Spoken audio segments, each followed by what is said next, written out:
clock hung on a white wall. Its ticking echoed through the silent room. Gong-ja lay on the floor on a white sheet. He stared blankly at the ceiling, lost. A sound broke the stillness. Gong-ja suddenly sat up, leaning on his hands, his gaze fixed toward the direction the sound came from. He sat on the white sheet, looking at the wall. Images began flashing in his mind. Newspaper clippings, fragments of memories, faces of the flame. He pressed his palm against the wall. He thought that he had returned to the moment before the legend of the flame had even begun. He tried to remember everything that had happened, but his mind was clouded, filled only with white flashes. He realized that beyond the originally planned 4,050 times, he had died about 30 more times, all to align time perfectly. He sat on the kitchen floor. His hands covered his face. His thoughts were interrupted by an image that appeared in his mind. The face of the flame. Flame smiled wickedly, his eyes gleaming like fire. Flames surrounded him. Gong-ja lifted his knife. He knew, these countless deaths, the rest between them, all the torment, it was time spent for one purpose. To make sure the world never again hears the fable of this demon, he stood up carefully on tiptoe. Pulling on a white sweater, grabbing his knife, he stepped toward the door. His face was calm but determined. It's time, he thought. Time to find my prey. A clock hung on the wall. The hands showed exactly 11 in the morning. Gong-ja, in a white sweater, stood outside a multi-story building. He crept toward one of the windows and peeked inside. Inside the apartment was Flame visible. An alarm clock played cheerful good morning wishes. Barely opening his eyes, Flame sighed heavily. Through the window, Gong-ja could be seen faintly watching. Flame sat up in bed, grabbed his phone and muttered, "My head is going to explode." Gong-ja stayed low, watching silently as Flame scrolled his phone, scratching the back of his head. They unanimously say it looks like he drank too much yesterday, Gong-ja thought. He had lived this day 10 more times, all for the sake of perfect reconnaissance. Through the window, Gong-ja saw Flame hurriedly putting on a red t-shirt and black raincoat. He was clearly rushing somewhere. He wakes up every time at exactly 9 in the morning, Gong-ja thought, and goes to the F-rank hunter's office. Grabbing his staff, Flame muttered, "I have to go to work," and rushed out of the room. Watching him leave, Gong-ja thought, what a miserable life this man has. The clock struck 3 in the afternoon. The Flame was catching a slime on the second floor of the tower. The Flame stood in a small park. He shouted that he'd been catching only slimes for 100 days, that it was absolutely disgusting. Crushing the slime in his hand, he roared, "I am the Knight of Flame." Hidden nearby, Gong-ja watched silently, knife ready in his grip. When will he start living grandly like a real hero, Gong-ja thought. At 21, Flame was an ordinary F-rank hunter, just waiting for the turning point in his life. The Flame held another piece of slime, glaring at it. "Why can't I find a winning lottery ticket?" he yelled. "Or at least an S-rank skill for once?" Gong-ja muttered to himself, "If everything goes the same as before?" The Flame hurled the slime into a puddle of red ooze. A disgusting squelch echoed. He stood beside the puddle, muttering in frustration. Gong-ja continued his thought. Very soon, everything will become exactly the way he wants. But suddenly, the puddle of red slime shot up into the air, lunging straight toward Gong-ja. He expected it, and with lightning speed, his blade flashed through the air, cutting the slime in half. Gong-ja looked down at the remains with contempt. "Now," he whispered, "Flame will never see this." His hands were drenched in red mucus. He gripped his head with both hands. The clock shows 5 hours 31 minutes. Flame stands in a beautiful room. Flame says that he is moving to the 6th floor. There is no prospect of catching slimes alone. So having become determined, Flame moves to a top-level area that is not visited by novice hunters. Flame finds himself in a beautiful light forest. There won't be another soul here for the next 36 minutes. A man suddenly appears behind him, and his shoes are covered in red spots. He says to Flame, "Sorry, Mr. Hunter." Flame holds his weapon on his shoulders. He turns around and looks at Gong-ja both angrily and questioningly.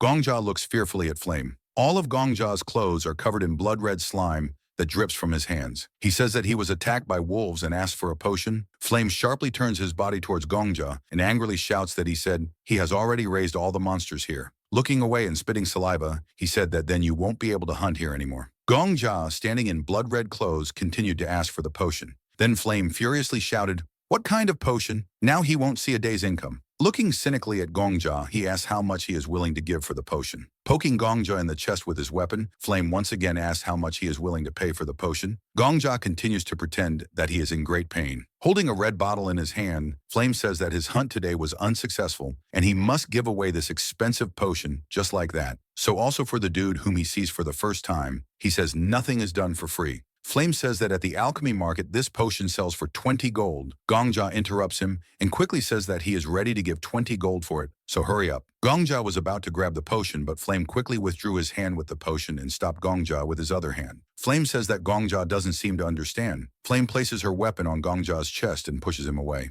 Gong-ja is very scared. Flame says that Gong-ja is about to die, but offers only 20 gold. He asks how much his life is worth. Uttering, Gong-ja says that then he is ready to give 40 gold. Leaning over Gong-ja, Flame smiles sarcastically and tells him not to take his words into his head. He grabs Gong-ja by the scruff of the neck and screams in his face to just give him everything he has. Gong-ja thinks that he knew this would happen. Flame stands opposite Gong-ja and looks at him angrily. He says that Gong-ja has a problem with his hands, so he won't be able to give him anything. Let him not worry, then Flame will take the money himself. Gong-ja thinks that he knew that Flame was like this. Flame pushes Gong-ja away and snatches his blue wallet. Flame says, "Let's see." With an arrogant face, he pours gold coins out of his wallet and counts them. 1, 2, 3. He says upset, only about 60 gold. He asks why Gong-ja is so poor. He asks him to carry more money with him. Flame holds Gong-ja by the hair on his knees. With horror, Gong-ja says that this is all his money. Flame looks at him with contempt and tells Gong-ja not to be afraid. He will put this money to good use.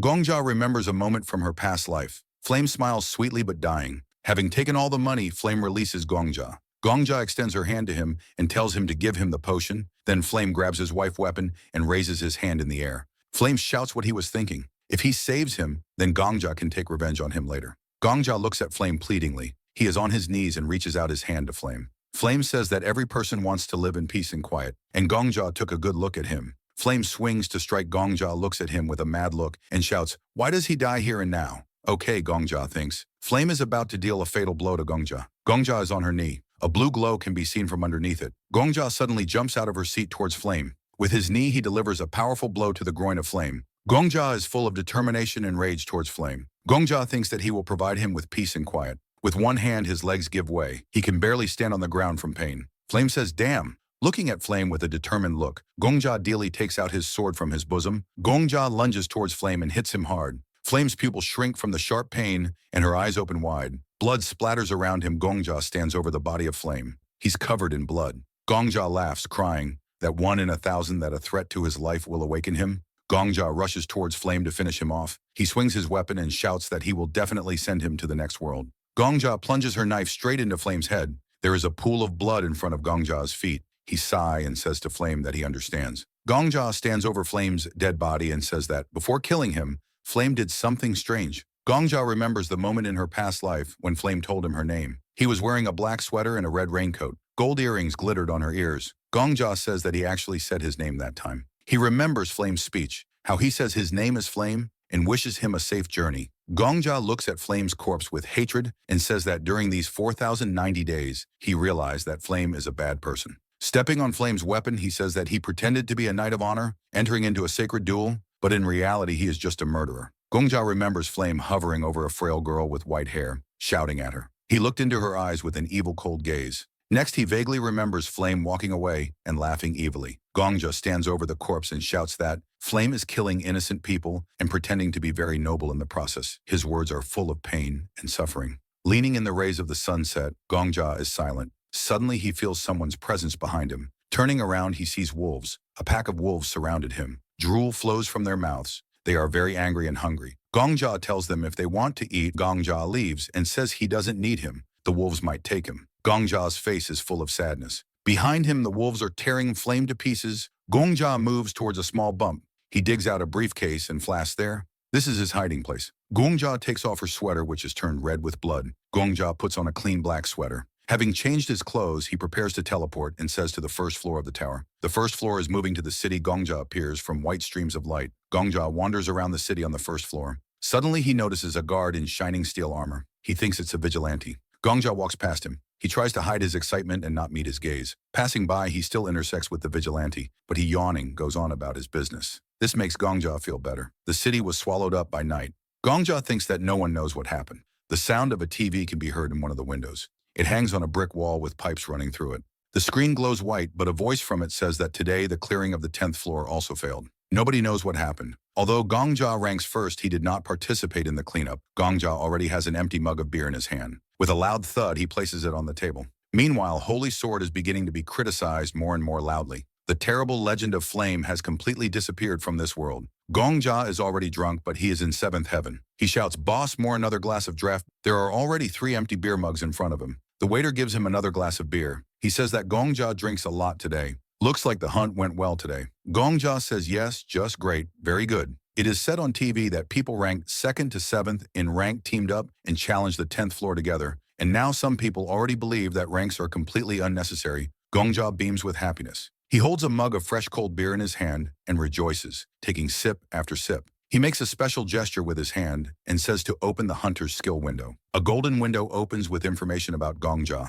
his name, rank, and skills. Gong-ja looks at his skills and says, wow. He doesn't even need snacks because just looking at those skills satisfies him. He points to his skills window. Looking at his skills, he starts scratching his chin and says that he has no fighting skills. He believes that this is where human insatiability lies. Closing the skills panel with a back, and he tells himself that if he wants more, he will become a thief. Just imagine what you can achieve with the skills you already have. He begins to dream about how he buys lottery tickets and wins a huge suitcase of gold. He says that he can win a lottery held in the Merchants Association Guild. He thinks that he can sell for money plans for passing future high floors that no one has explored yet. He thinks his life has blossomed no less. Having become completely intoxicated, he says out loud what he would do in the future. As he said these words, the door to the bar opened. At the entrance stood a serious man in a decent suit, a hat, and a beautiful, brutal beard. He says milk, looking from under his hat with a cold gaze at the bartender. He says to add vodka and a little sugar to the warm milk. If there is honey, it is better to use it instead of sugar, he clarifies. He begins to walk towards the bar, making almost no sound of footsteps with his red sneakers. Gong-ja drinks a beer, apologizes, and says that he is not a bartender. He thinks to himself what an impressive grandfather. In response, the man says that he will pay enough.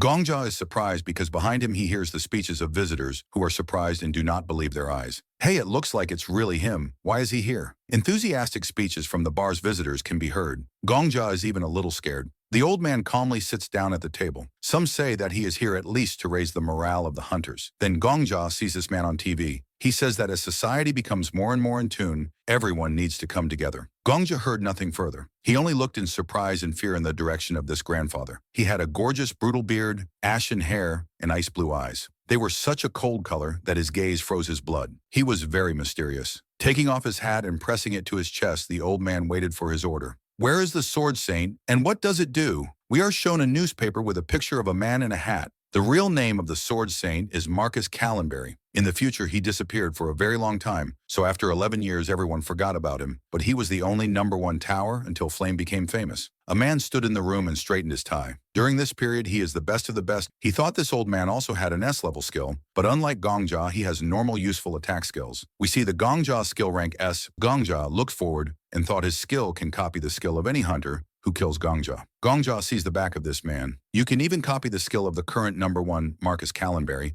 and Gong-ja sat on the chairs that stood on the clock. Plus to all this, Gong-ja won't die now. The guy was holding his phone in his hand and was thinking about taking a risk. The sword saint was sitting at the bar and Gong-ja was watching him. It was said that he was originally the son of a respected and wealthy family from Northern Europe. Nobody knows exactly what skill he has, but some have heard that he doesn't regret anything and he has a habit of talking to himself. Gong-ja looked at the phone confusedly. He didn't understand how it was possible that there was no worthwhile information about the man at all. He's a real mystery. We see posters depicting Flame. Gong-ja thought that it would be much easier if this nobleman was half as much an attention seeker as Flame Marcus shouted something, and Gong-ja flinched. The man told someone not to mumble so loudly. Gong-ja, who had a drop of sweat on his cheek, looked at this man. He was talking to himself, which scared the guy. Marcus looked menacingly into the distance. He asked, "Do you think you understand me?" Gong-ja turned his head and held the phone in his hand. At the very least, what he was saying to himself turned out to be true. Should all first places in rank be weirdos? Fought Gong-ja. A notification arrived on Gong-ja's phone, and he was surprised it contained topics that should never be touched upon in conversation with the sword saint. Marcus looked at the trio of bandits. This is 100% true story. Someone saw what happened with their own eyes. If someone wants to die, they can easily talk about it in front of the sword saint. The old man was told that these hunting grounds were used by bandits, so it was better to stick to the rules. A few days ago, in the 9th floor hunting grounds, several high-ranking people had a row with a sword saint. Marcus stood in front of the bandit and wiped his sword with a handkerchief. He replied that this was the first time he had heard about this rule. One of the bandits smiled and pointed his finger in the direction of his grandfather. He said that apparently it was time to change his hearing aid, or that the rule did not reach Marcus because he was born with a silver spoon in his mouth. The old man looked ahead angrily. It's all because of the bandit's phrase. He said, "Judging by the way you treated your family, your grandchildren have long been dead." Before the robber could finish speaking, the sword saint struck. Did he kill a man? The author of the post is from a large guild. He's just slandering out of nowhere, someone thought. The other two bandits looked at it all in fear. Believe it or not, decide for yourself. Someone thought that everyone should know about this. Gong-ja looked attentively at the phone and read it all. The main thing he read was that under no circumstances should he tell the Sword Saint about his grandchildren, something that should never be talked about, Gong-ja thought. The old man held a glass of drink in his hand and shouted he ordered to be silent because he would figure it out himself. Because of someone, Marcus can't even get vodka down his throat. Gong-ja decided it was worth checking out the old man, put the coins on the table, and said that everything was delicious and he was pleased. Marcus walked out of the building and put on his hat, and the owner stood with a tray and smiled. He said goodbye to the old man. All the people in the establishment turned around. A second later, they all started going about their business and unanimously said that he had finally come out. Nobody liked this old man, and people thought that they were already rubbish. Gong-ja smiled and placed the money on the bar counter. He thanked the owner. He goes to look for this number one. Gong-ja was near the shop. Thompson did not understand where the old man had gone. Gong-ja followed him out almost immediately, so Marcus is not my one to go far. Among the crowd of people was a man in a blue suit and hat. It was he. Gong-ja followed the old man who did not suspect anything. He is the only one in Babylon dressed to the nines, so he is very conspicuous. What skill does he have? There was a drop of sweat on Gong-ja's cheek. Flame had an X-level rebirth skill. What then does the successful sword saint from the previous generation have? This is probably more of a combat skill than rebirth. Gong-ja smiled widely, and this skill will soon become his. Gong-ja wanted to be lucky this time. Someone was standing in their red sneakers on the grass. Must be here somewhere, Gong-ja thought. Suddenly he jerked his head. Gong-ja stood near a tree, and in front of him was an old man who was leaning on his sword. He told the young man to come out. Gong-ja looked out from behind the tree and was scared. The sword saint discovered him immediately. They will have no witnesses here. Marcus stood with a serious face, and Gong-ja held onto it with his hand. He apologized to the old man and said that he had a request for Marcus the sword saint, smiled which frightened Gong-ja. Request? Asked the old man. He thought that Gong-ja was deliberately watching the old man so casually. He asked Gong-ja what request he could have for a simple old man. Gong-ja looked in surprise towards the old man. Marcus misunderstood Gong-ja and for some reason thought that he deliberately showed his presence. Gong-ja stood with his hands clenched into a fist. He doesn't have any real weapons. Marcus holds the sword as if he would attack Gong-ja right now. Gong-ja just followed him for now. Gong-ja's whole face was covered in sweat. He didn't understand why everything was going so well. The old man said that Gong-ja has incredible acting as befits an assassin on the front line. Gong-ja turned his head and his face turned blue. He didn't understand where the old man got all this from. He's only F-class. Gong-ja put his hands on his belt,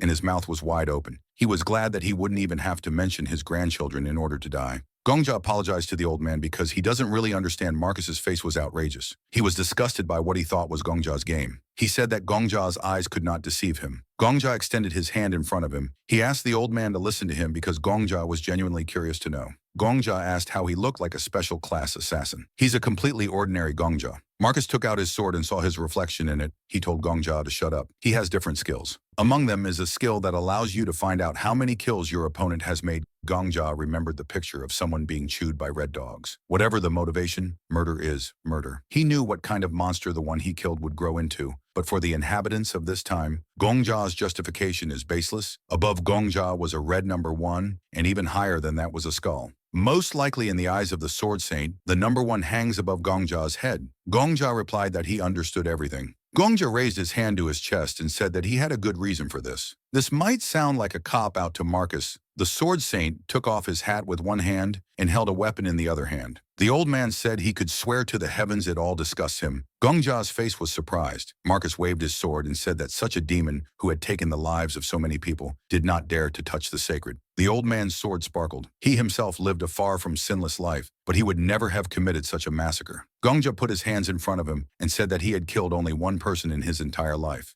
Marcus brought the sword to Gong-ja's face, who fell to the ground. He was sure that Gong-ja was lying without a drop of shame or regret. The number of unfortunate people killed by Gong-ja was 4,091. Marcus clearly sees the number 4,091 above Gong-ja's head. Gong-ja had a picture in his memory when he was holding a dagger in his hand, killing Flame one time, and the number of times Gong-ja killed himself to go back in time is 4,090. Gong-ja stood in front of Marcus, whose hat was flying to the ground. He asked Gong-ja, "Did the Black Dragon Witch send you?" Now in the eyes of this old man, Gong-ja is a rare maniac who brutally killed 491 people. Gong-ja turned around and began to run away. The problem now is not copying the skill. Gong-ja ran away from the old man. Marcus asked Gong-ja why he fell silent. Gong-ja thought that since the sword saint had such a skill, Gong-ja's thoughts were interrupted by the old man with the phrase that it doesn't matter anyway. Gong-ja was running away from the old man, who was already jumping and swinging his arm. Marcus will try to kill Gong-ja every time he comes across him. Therefore, Gong-ja decided that he would do anything to kill the sword saint demon.